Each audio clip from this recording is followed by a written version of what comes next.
I've been thinking about something. Um, there was a year where I looked really happy. At least that's what people saw. I looked healthy. I looked strong. I was traveling. I was lifting heavier than I ever had before. I was cycling for miles. And if you looked at pictures of me, not took one, you probably would have thought she was doing really well. And the truth is, that was probably the loneliest I had ever been.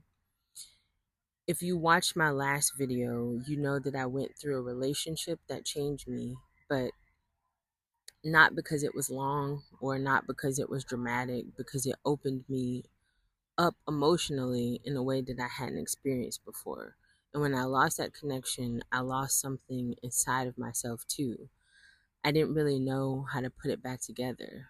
For 3 days, I didn't eat, not because I was trying to lose weight, I just couldn't, and my heart hurt enough that my stomach always felt full. Eventually, I couldn't eat again, or I could eat again, but I wasn't interested. So nothing sounded good and nothing really mattered.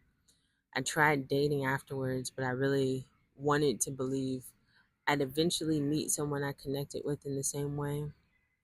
And instead, every date reminded me of what I lost. After a while, I stopped trying.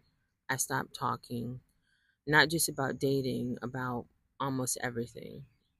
People often asked, why didn't you tell anyone? And the truth is, I didn't have the words. I didn't want to talk. And I also didn't think anyone could really help me.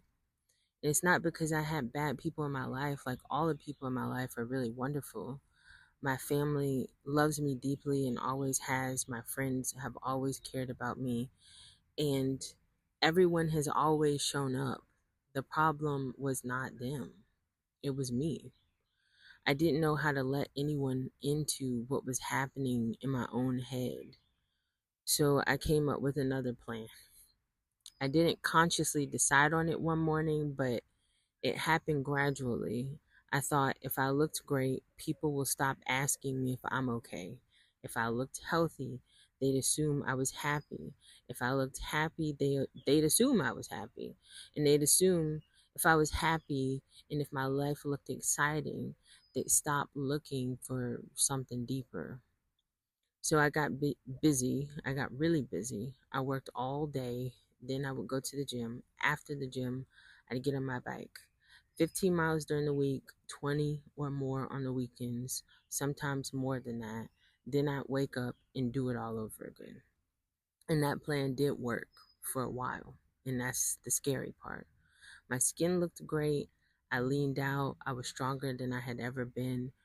I could still clean and jerk 200 pounds. I could squat over 300. I was traveling.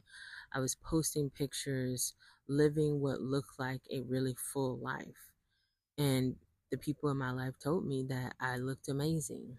And every time they did, I knew that the plan was working, that the disguise was in action, because nobody asked, well, how are you really doing? And the strange thing is, I wasn't really trying to fool anyone. I wasn't pretending to be happy. I was just trying to become so physically exhausted that maybe my mind would finally stop, like just stop completely. I honestly believed if I wore out my body enough, my brain would be too tired to think. And I thought eventually I'd stop thinking. I'd stop replaying everything and I would stop hurting. And I was wrong. Um, my body got tired, but my mind didn't. I remember waking up some mornings whimpering because every part of me hurt. And not because I was injured, it was because I was pushing myself to the brink. Because I pushed myself so hard, it felt like my body was breaking. And I was trying to outrun something that wasn't behind me, it was inside of me. And looking back now, I don't think I was becoming healthier. I think I was becoming harder to reach.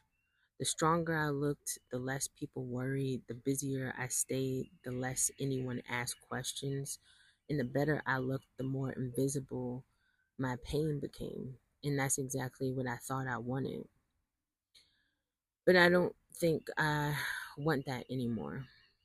I still want to be strong. I still want to lift. I still want to ride my bike again. Movement has always been a part of me, but I don't want to use it as a hiding place anymore. I don't want people to think I'm okay. I want to actually be okay. And those are two very different goals. And sometimes I look back at pictures from that year and I don't think I wish I looked like that again. I think I wish she knew she didn't have to carry all of that weight by herself, because that version of me was trying really hard not to become beautiful, not to become impressive, not to become stronger. I was really just trying to survive. And I thought if I could make my outside look good enough, then no one would ever notice what was happening on the inside. And the funny thing is, I started this channel because I wanted to stop living inside my own head. So looking back, I think that's exactly what I was doing that year. I was living entirely inside myself, trying to solve everything alone. And maybe that's why talking to a camera feels strange, but necessary. Because for the first time, I'm letting what's in the inside exist outside of me. So who knows? But thanks for listening.